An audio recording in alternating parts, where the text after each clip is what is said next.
खेसारी भैया को दिल से देखा है और करीब से देखा है।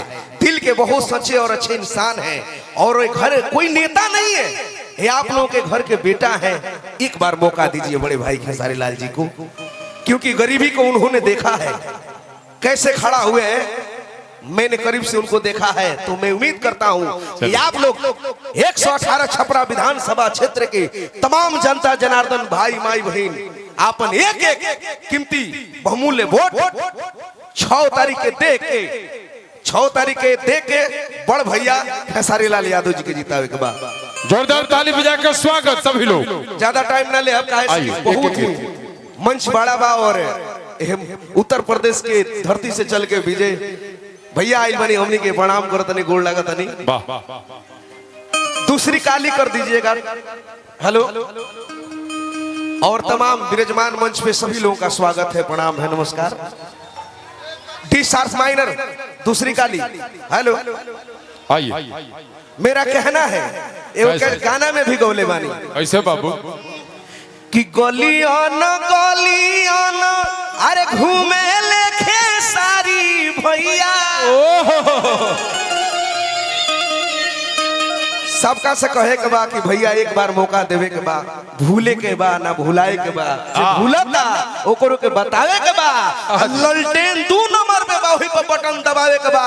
अब बड़ भैया खेसारी लाल यादव जी के जितावे के बा।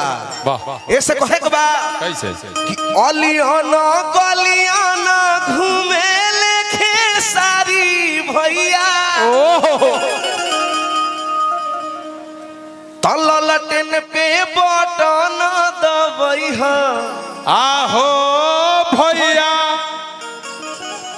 आई नहीं के विजयी बनैहा आहो भैया। आइए झूमते हुए कहे अरे अलियाना गलियाना घूमे लेखे सारी भैया। गलियाना गलियाना घूमे लेखे सारी भैया। अलियाना गलियाना घूमे लेखे सारी भैया। गलियाना गलियाना घूमे लेखे सारी भैया। लालटेन पे बटन दबैहा आहो भैया। लालटेन पर बटन दबैहा आहो भैया। नहीं के विजयी बनैहा आहो भैया।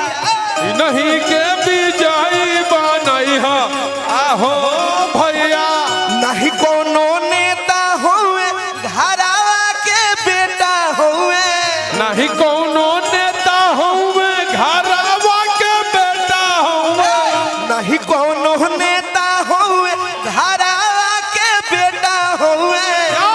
और कहा ऐसे तो लालटेन पे बटन दबैहा आहो भैया। लालटेन पर बटन दबैहा आहो भैया। भैया खेसारी के जीतैहा आहो भैया। भैया खेसारी के जीतैहा आहो भैया। ललटेन छाप जिंदाबाद खेसारी भैया जिंदाबाद। वाह वाह या विनोद,